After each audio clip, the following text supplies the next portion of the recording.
नमस्कार। आपको पता है असफलता का सबसे मुख्य कारण क्या है? असफलता का सबसे मुख्य कारण है एक बीमारी। इस बीमारी का नाम मैंने कहा दिया है बहाना एसिड। एसिड मीन्स तेजाब। तेजाब जहाँ पे भी गिरता है वहाँ उस चीज़ को जला देता है। तो वो हमारी सफलता पे गिरता है और सफलता को जला देता है। बहाना एसिड जो होता है वो 4 प्रकार का होता है। लोग क्या क्या बहाना बनाते हैं अगर वो सफल नहीं हो पाते तो। सबसे फर्स्ट, मैं लक्की नहीं हूँ, मेरा भाग्य ही साथ नहीं देता। नंबर सेकंड, मेरी उम्र निकल गई या मेरी उम्र अभी बहुत कम है। नंबर थर्ड, मेरी तो तबीयत ही नहीं ठीक रहती, मेरा स्वास्थ्य ही नहीं ठीक रहता। और नंबर फोर्थ, मेरे में उतनी बुद्धि नहीं है जितना उस इंसान में है, उतनी होती तो हम भी आजकल कुछ और होते। ऐसा आपने सुना होगा अपने आसपास के लोगों से। आप उन लोगों से थोड़ा सा बच के रहिएगा, क्योंकि जो सफल होते हैं, जो ऊपर ऊंचाई पे जाते हैं, उनके पास बहाने नहीं होते।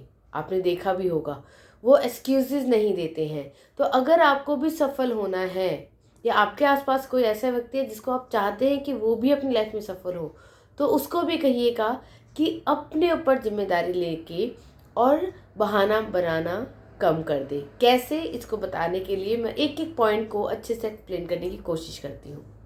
सबसे पहले, मेरे भाग्य ही मेरा साथ नहीं देता। अगर सोचिए हमारे साथ कोई कोवर्कर काम करता है और उसका प्रमोशन हो जाता है, तो आसपास वाले जितने भी कलीग्स होते हैं ना, उसके फर्स्ट स्टेटमेंट क्या होती है?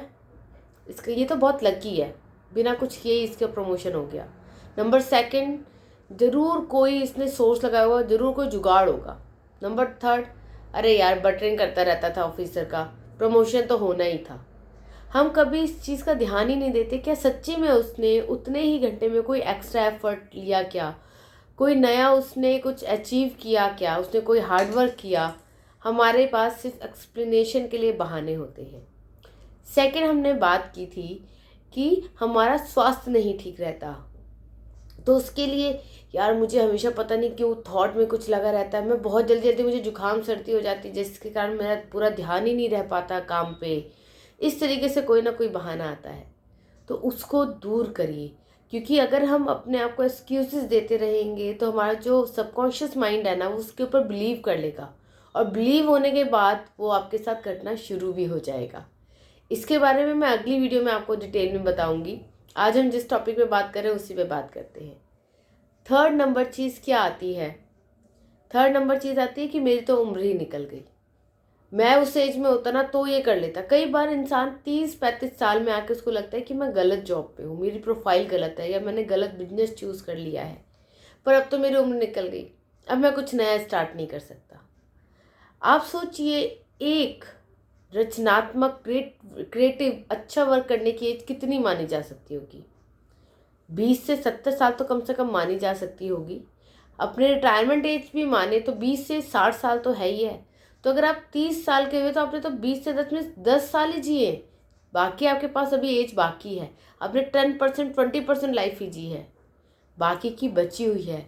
तो उसको वैसे ना जी के, मैं ये नहीं कह रही आप अपनी जॉब से क्विट करिए और तुरंत दूसरे जो आप सोच रहे हैं जिसमें आपका इंटरेस्ट है उसमें छलांग मार लीजिए, लेकिन उसको side by side part time शुरू करके, जब आपका इंटरेस्ट और आपके पैसे इक्वली उतना अच्छा आपको ग्रोथ देते चले जाएं, तो अपनी पहली जॉब से, अपने पहले बिजनेस से क्विट करके दूसरे में आप जा सकते हैं।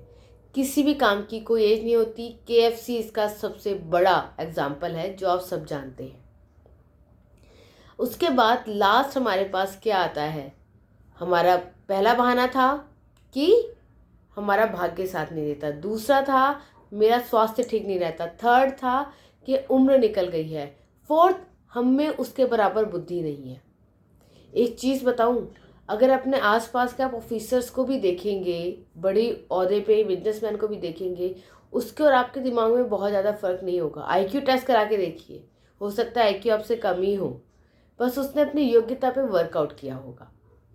होता क्या है कि अगर किसी का IQ 100 आया है, लेकिन वो पॉजिटिव सोच रखता है, वो हमेशा अपने काम को आगे बढ़ाने के लिए नई नई योजनाएं बनाता है, उस योजनाओं को क्रियान्वित भी करता है, तो वो आगे बढ़ने लग जाता है।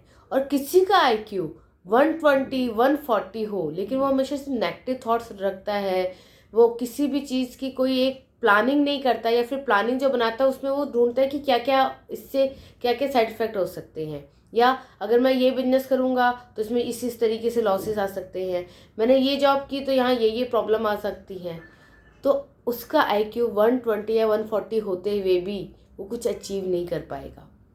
अब आप सोचिएगा कि आप अपनी लाइफ में कहाँ पर हैं और आपको कहाँ पे जाना है। क्या आपकी लाइफ को वहाँ तक पहुँचने में कोई बहाना तो नहीं रोक रहा? एक बार सोचिएगा इस बारे में। अगर रोक रहा है तो उसको पीछे छोड़िए और आगे बढ़िए। आई होप मैं अपनी बात आपको समझा पाई हूँ।